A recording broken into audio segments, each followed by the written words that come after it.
Hi, my name is Chardie Baird. I'm a professor of sociology, and I'm also the executive director of the Kansas State Office for the Advancement of Women in Science and Engineering, or CAUSE. I teach courses at the graduate and undergraduate level about gender inequality and gender inequity. The official titles are Sociology of Work and Gender and Society. And one of the stories that I use is to illustrate how culture works and how culture can affect us even when we don't want it to or disagree with some elements of it.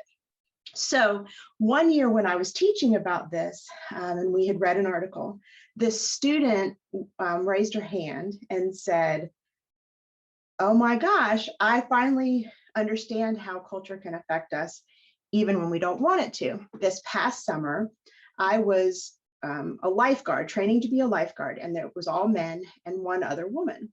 And when we first met, we started talking about beauty stuff and magazines and fashion and things.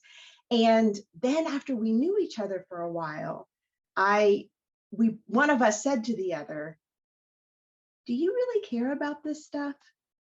And the other person was like, "No, I don't." And so what she realized and what she talked about was how she had fallen back on that cultural script and norm that women are interested in fashion and beauty when she didn't know somebody else, because they knew that was shared. They knew they could talk about that because it was something that is dominant in our culture, even though she wasn't interested in it, and neither was the other woman. And they were able, once they got to know each other and felt comfortable, to go off this cultural script. So what I like about this story is, one, it's not mine. It's a story that came from a student, and when I'm talking about that with students, they really appreciate it. I think it resonates with them better than a story about me and my experiences with culture. And then also it demonstrates nicely the points about how gender inequality and inequity work kind of in everyday lives. Thank you.